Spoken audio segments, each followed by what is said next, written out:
Selena Gomez is already facing backlash for her new movie role. And Jennifer Lawrence has a Kardashian tent shrine. And 13 Reasons Why reveals new cast members for season 2. All that and more on today's rundown. Hey guys, welcome back to The Dirt. It's your host Viv here with Erin today. Erin, unfortunately, we're gonna talk about Rihanna. I know she looks so hot at that festival, but she's throwing some shade at Diplo. We have that later in the episode, but first, let's talk Selena Gomez. Let's do it. Congrats are in order for our girl, Selena Gomez, who landed a new film role according to an announcement from The Hollywood Reporter. Selgo will next appear in filmmaker Woody Allen's new movie for Amazon Studios alongside Elle Fanning. Not many details are known about her role for the film yet, but once fans got wind that she's going to be working with Woody Allen, this raised some questions. So for years, I don't know if you guys know, but Woody has faced allegations that he sexually abused actor Dylan Farrow as a child, and a lot of celebrities who worked with Woody are often called out for supporting an abuser. One fan tweeted, "It's always nice when celebs out themselves by starring in a Woody Allen film." And I think because Selena produced 13 Reasons Why, and of course that has like a huge storyline of rape and abuse that plays out in that show, people are wondering why she would work with someone who has been rumored to be an abuser. Right. So here's the thing, I think that Woody Allen is a really talented director. I don't know that he's ever been convicted on any of the accusations that were made against him. I didn't know about all that, but I can see where fans come from, but I don't know, it's kind of like the Dr. Luke situation when artists are still working with him. They're like, why, if he, you know, supposedly did all these things to Kesha? I don't know, it gets tricky. I know, it does, because it's like we don't know for sure. Right. You know, we have one person's word against another person's word, and if the court decides that someone's innocent, like, I think that people have to move forward and be like, well, I have to presume they're innocent. I think it's a case-by-case basis, and apparently Selena Gomez probably really thought about it herself long and hard before she made the decision, but perhaps it's the right role with the right message. Who knows? I'm not going to judge anybody. We'll have to wait and see, right? Yeah, we'll have to wait and see what it looks like and what it turns out to be, but I'm just happy Selena Gomez is getting back into acting. Me too. Okay, let's get down to the Rihanna drama. So she is still unapologetic, you guys. You heard about all this happening with Diplo. Yeah.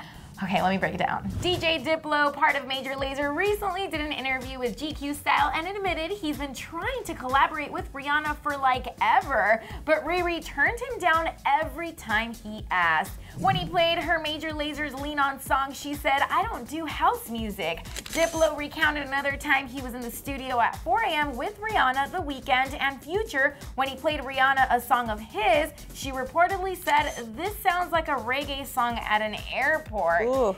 Yet he still seems determined to work with Rihanna at some point in his career, but it gets a little better. Rihanna Instagrammed a photo of an article recounting her reggae song Dig at Diplo. In the caption, Rihanna wrote, #duty-free my bad at Diplo with some crying face emojis. So was that an apology, or I feel like she's laughing at it, but I don't know. I think so I don't really know the truth here because Diplo hasn't actually spoken out and said exactly what she said, but maybe she thinks it's a rumor and that she thinks it's ridiculous, and she's just trying to take away the power of the rumor. Sometimes I do feel like artists are like, I don't do house music, but at the end of the day, this EDM world is so popular that they all end up doing EDM, you know what I mean? Yeah. Like, and it's fun music, so I don't know, fingers crossed. I actually would like to see a collab between them. I'm gonna take a page from Diplo's book. Just keep trying. Even when people blatantly tell you no over and over again, even when that person is Rihanna, just keep trying.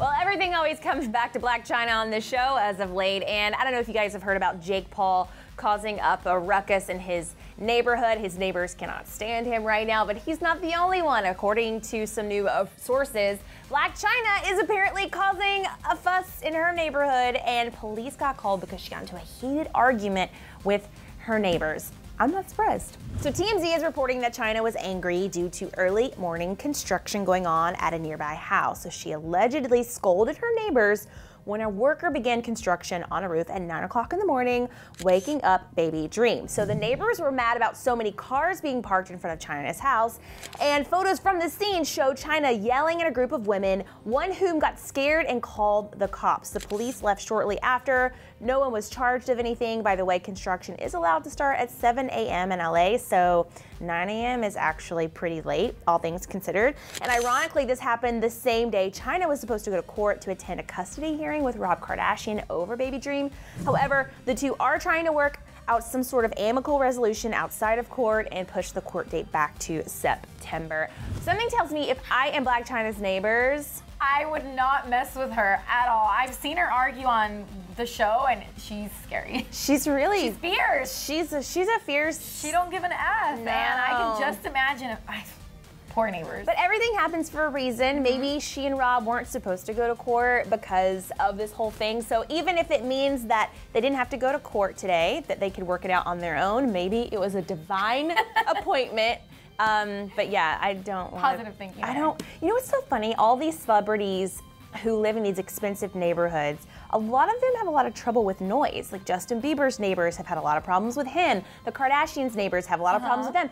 So it makes me think, like, even if I ever got to a point in my life where I made enough money to live in one of these expensive, lavish neighborhoods, maybe I don't want to because it seems like it's pretty noisy. Maybe. How do you know if a Jake Paul's might be right around the corner? Those really thick windows that like keep the noise out? I didn't even know those. Yeah, even know those things existed. They exist. Blac Chyna needs to replace her windows. That's all she has to do. And in very exciting news, 13 Reasons Why just revealed new cast members and a little bit of spoilers for season 2.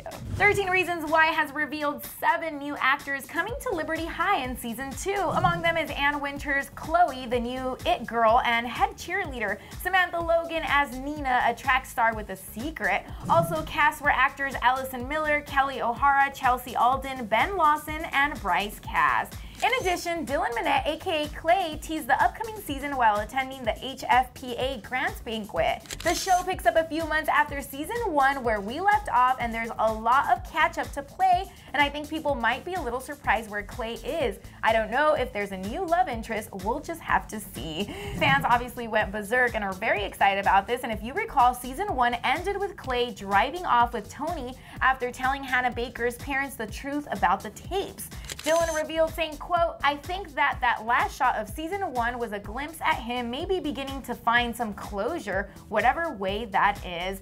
Dylan also dished on executive producer Selena Gomez being sorta MIA. He said, "We're deep in the thick of it right now. Selena has a lot going on in her life, and I think she's very, very busy. She kind of trusts the people who are on set making it with just about everything, and I'm sure she'll visit soon." I mean, she's obviously been busy with her new album, so yeah, and it seems like she's trying to get some acting gigs. Yes. And, you know, she's busy with her romance with The Weeknd. Your personal life is also important. So when she's an executive producer over the show, she doesn't have to be there every day. In television, it just kind of works. A lot of EPs never show up to set. Okay. They just kind of show up whenever it's convenient. They sign off on kind of some final tape, but other than that, she doesn't really have to do much as EP. That's kind of the benefit of being But hopefully she comes around for season 2, because I love to see all the Instagrams and all the behind-the-scenes stuff. Oh, I know, that was good. Jennifer Lawrence is covering the new 125th anniversary issue of Vogue, looking so freaking stunning in this red satin dress on a ferry in front of the Statue of Liberty. And the headline reads, American Beauty. So inside the mag, she's talking about her boyfriend, director Darren Aronofsky, for the very first time. She said, quote, "We had energy." She also says of meeting Aronofsky on set of their upcoming film Mother, which he directed and she stars in, saying, "I had energy for him. I don't know how he felt about me. I've been in a relationship before where I'm just confused, and I'm never confused with him." They began dating back in September of 2016, shortly after wrapping filming, and they do have a 22-year age difference, but that doesn't seem to be stopping them. She said, "I normally don't like Harvard people because they can't go 2 minutes without mentioning that they went to Harvard. He's not like that." So she also talked about this new movie, this thriller Mother, that is really dark, and she said because it was so dark, the crew actually created a, quote, Kardashian tent for Jennifer Lawrence where she could actually go and decompress. She said it was a tent that had pictures of the Kardashians and Keeping Up with the Kardashians playing on a loop, and Gumballs, my very happy place. I don't blame her. I feel like I wouldn't be able to be in a horror movie because I would be so traumatized because you have to get so deep into the character, into the world. I wouldn't be able to sleep at night. Has she ever met Kim Kardashian?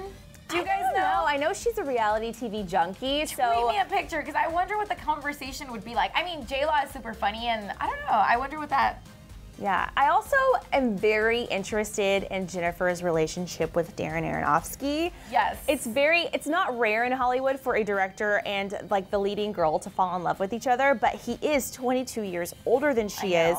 But she is kind of an old soul, so a part of me thinks this is a perfect relationship for her, but man, that is a big difference. Do you think it's a coincidence that she waited till now to talk about her relationship with him, because she's never even given any details, and now with the whole Chris Pratt scandal, like she finally... I didn't even think about that. But then again, these interviews are probably done months ahead of time. But it's kind of a coincidence. The timing is crazy. So what do you guys think about Selena choosing to work with Woody Allen in a film? I know a lot of you are probably very passionate about it. So be passionate in the comments, be nice to each other, and be nice to us. We're just reporting the news here. I know. And do you think Diplo should continue insisting on collaborating with Rihanna? We think he should. He should just Dreams can become things if you're consistent. I believe that, Diplo. Let us know in the comment section below, and we'll see you back here tomorrow. Bye. For more, click left to see Kendall Jenner respond to accusations that she forgot to tip at a bar. Or click right to watch Lily Reinhart reveal the moment she found out she booked her role as Betty in Riverdale.